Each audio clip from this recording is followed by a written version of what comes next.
This is probably like the 7th or 8th attempt of me trying to review this story. I'm just going to warn you now, this is going to be an atrocious episode because I'm not really sure how else I can go about reviewing this. So, let's start with the basics. A Complete Kingdom. The author, Komodo Bits. Not sure if I'm saying that right. This is an archive of our own story, not fanfiction.net. The rating is explicit. In other words, it's rated M. I already said it's supernatural. If I didn't, it's a supernatural story, like the show Supernatural. The characters are Dean, Sam, and Castiel. The coupling in this story is Castiel and Dean. Let me read the tags to you so you can get an idea of what the story is going to be about. Character death. Major character injury. Suicide threat. In one instance of minor character suicide attempt. Severe depersonalization and unreality. Body horror. Mild gore. Reference to drowning and child death. Reference to unsafe abortion. Some disturbing scenes. Explicit sexual content. One instance of violent but consensual sexual activity. Horrific. Let's read the summary. The sea. It swallows me. It comes up to my knees and it swallows me. The boys owe Jody a few dozen favours, and so when her niece goes missing near an old fishing village on the coast of Maine, Dean, Sam, and a newly human Castiel agree to take on the case. They settle into an old abandoned lighthouse keeper's cottage, and slowly the tide comes in. Post Season 8. So, for starters, I would recommend you go and read the story before you proceed with this review. And as you read the story, please pay attention to the picture of the lighthouse that shows up at the beginning of each chapter. Pay close attention to it, and tell me what you notice when you come back. I would recommend you read this before proceeding with this review, because I'm going to do an atrocious summarization. Not quite a summarization, well, a somewhat summarization. So I'd recommend you go and read the story first, and if you decide to proceed with this review without reading the story, then that's on you. So go on and read it first, please. And I'm assuming that if you're back here that you already read the story, and if you're back here without actually reading the story, well then, I don't know what else to say. I'm not going to be doing it any justice with what I'm going to be talking about.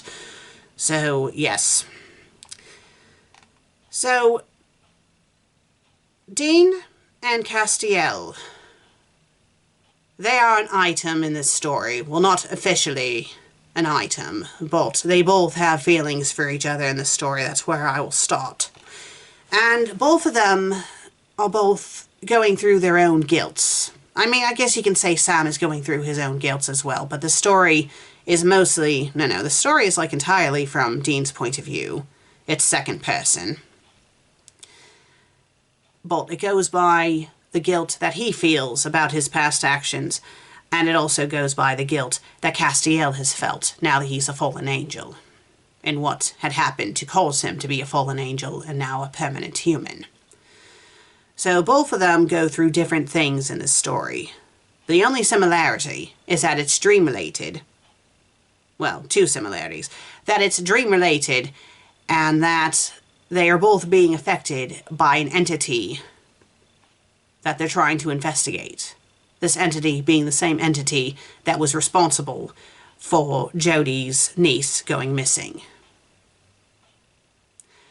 So for Dean, his dreams consist of him having these very, very realistic dreams where he's going about his day, and like in the dreams, him and Cass have touching moments where they're actually expressing their love for each other.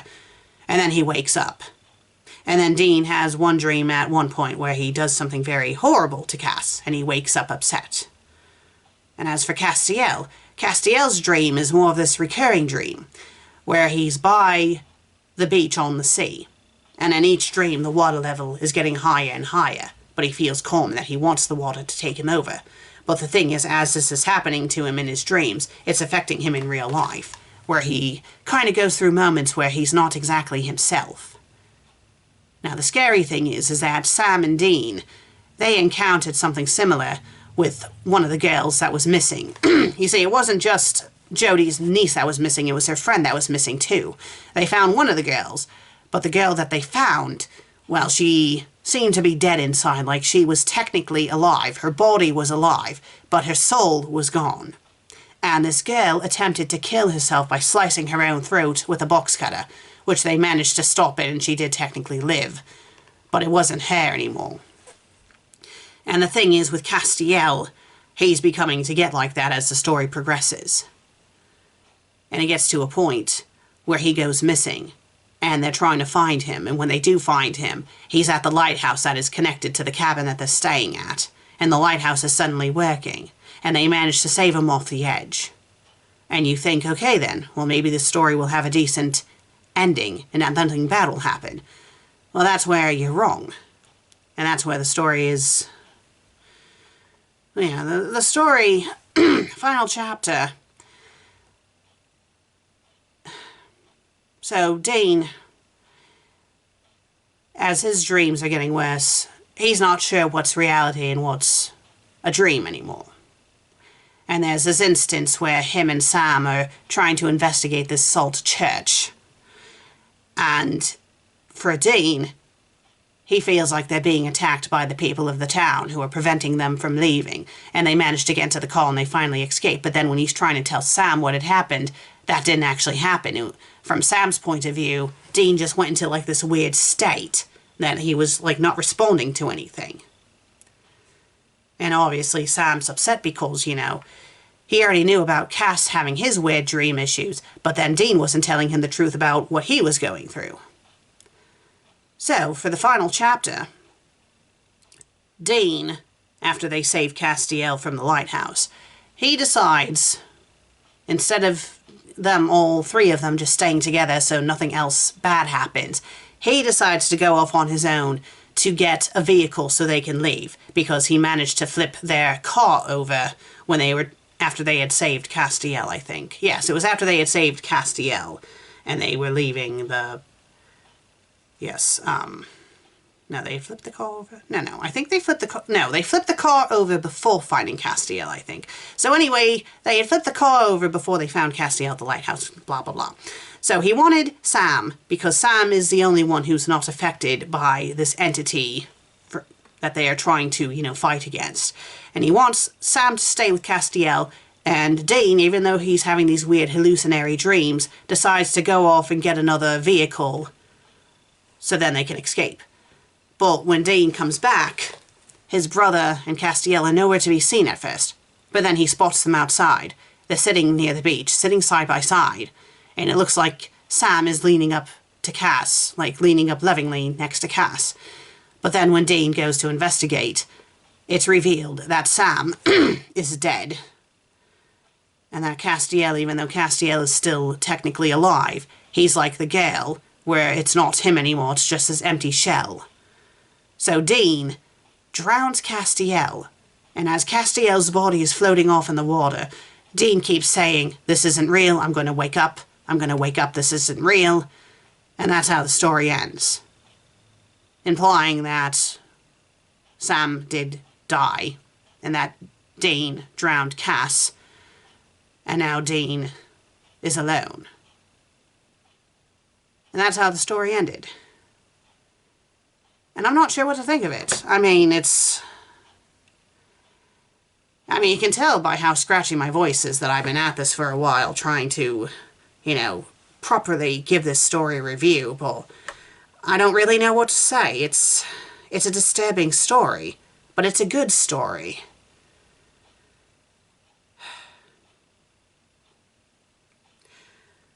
I mean, layout-wise it was well. Not many typos. There were some typos, but not many. Very well written, but it's a very disturbing story. And it's disorientating. Like, you don't know what's real and what's not. Like, at the end of the story, you don't know if this is all in Dean's head, or if this actually did happen. And with how the story ends, it's just left up to the reader's imaginations on what had happened. I'm thinking that it ended, that it was what happened did happen. That, you know, a possessed Castiel did kill Sam. And you might be wondering, it's like, oh, well, why wasn't Sam being affected? Well, for those who did read this story when I had told you to before proceeding with this review, you know the reason why. But for those who didn't, who decided to skip it, Sam wasn't being affected. And Sam was thinking that the reason why he wasn't being affected was because he was an abomination, because he has so much demon blood in him, that he's like the biggest sinner of them all, but because he has so much demon blood in him, that the entity of this area doesn't see him as a human, and that's why he wasn't affected. And maybe that's why Castiel, or whatever was possessing Castiel, had killed him for atonement, because Sam was part of Castiel's atonement. Not just because of Castiel being a fallen angel, but because of what Castiel had done to Sam. I think like in season 6, where he, like, you know, made him go nuts or something like that. So I think that's why he ended up killing Sam. But I'm not really sure what to say about this story. It was a good story, but it was a very, very upsetting story.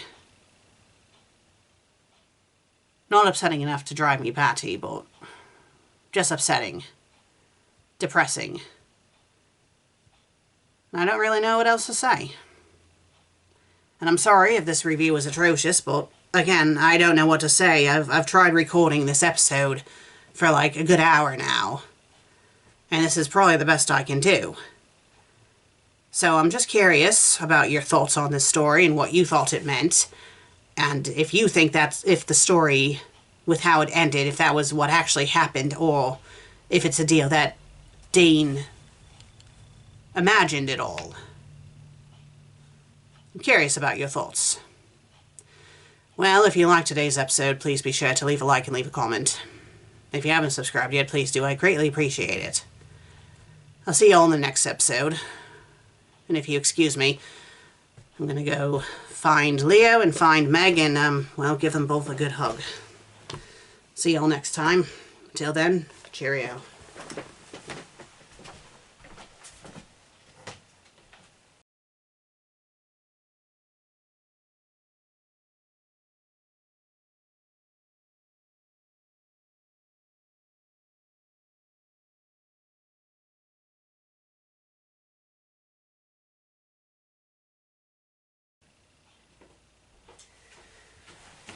Well, that was the worst review in the world. The worst review in the world.